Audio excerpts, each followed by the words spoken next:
Hello everyone. Today we're gonna presentation about phrasal verb. Before we start, let me introduce our group first.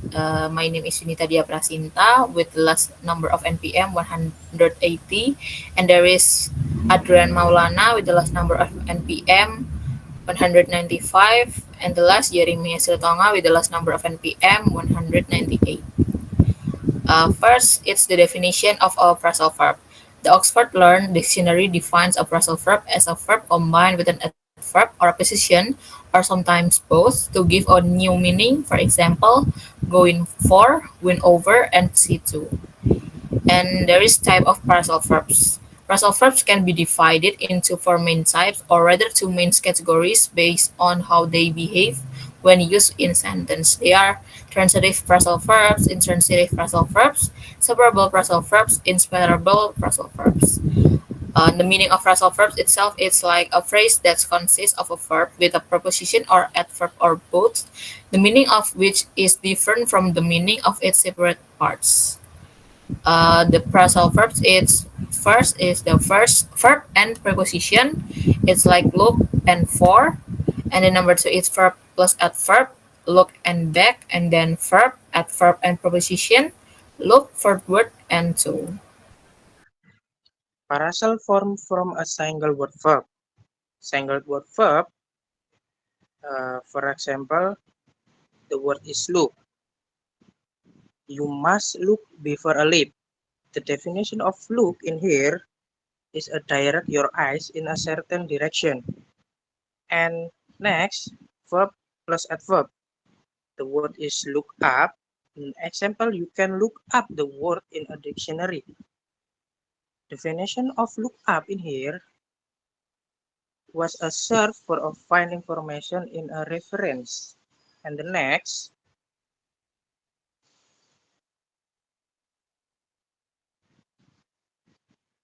verb plus preposition. The word is look after, for example, who is looking after the baby. Looking after in here, the meaning of definition is a take care of a baby. And plus verb plus adverb plus preposition, the word is look forward to, and the example you can look up the word in a dictionary. And definition a look up is search for a find information in the a reference. Next, parasal verb has a transitive and intransitive. Parasal verb with a transitive is a parasal verb with object.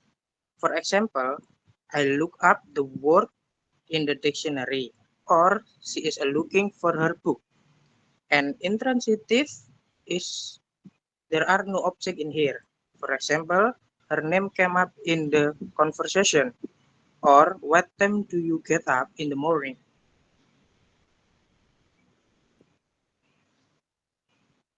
Next, parasal verb is a verb plus particle. Verb is be able to bring, break, cut, came, call, go, get, give, knock, keep, look, make, put, pull, pass, pick, run, set, turn, and take. And particle is can be up, on, at, in, into, for, to, out, of, done, away, hack, by, through, about, along, over, forward, run, and around. Okay, the next I will explain about uh, a condition about transitive verb pasar verbs. Transitive pasar verbs sometimes have a separable pattern. For the sentence I look up the word in the dictionary, we can change into I look the word up in the dictionary. The underlined words in is the pasar verb and the red writes is the object. If the object is a pronoun, it can be placed between the pasal verb and the particle. Some I give example. I look it up in the dictionary. It It is a pronoun, and the underlined word look and up is the phrasal verbs.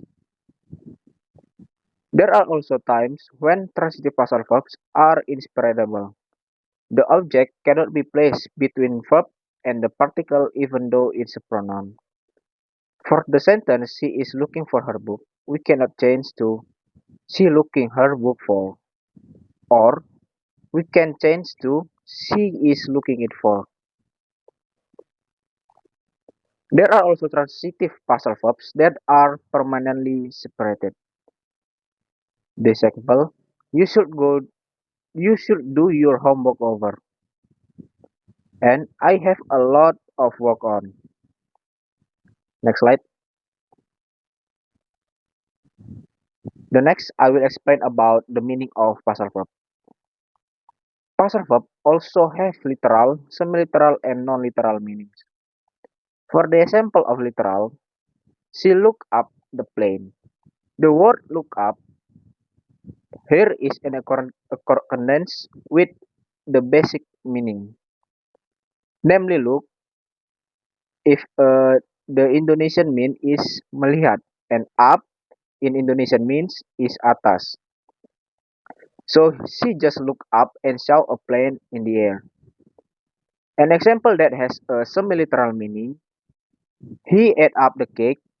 The meaning of ate here in Indonesian means is makan. Particle up here to strain ate. When was previously just eat, become eating until it was finished. Example of partial verb with non-literal meanings. I want to give up smoking. Here the word give up cannot be interpreted one by one. Next please. The next I will explain about the multiple meanings of phrasal verb. In the first example, I try to work out at least twice a week. Work out in this sentence it means to do physical exercises. The second example, she finally worked out the answer to the problem. Work out in this sentence it means to find a solution to something. So the meaning of phrasal verbs depends on the context. So thank you guys for the attention. I hope you all understand with our explanation about phrasal verbs. And there is some exercise that I hope you will work on it. There is 8 questions. So that's for all. Thank you.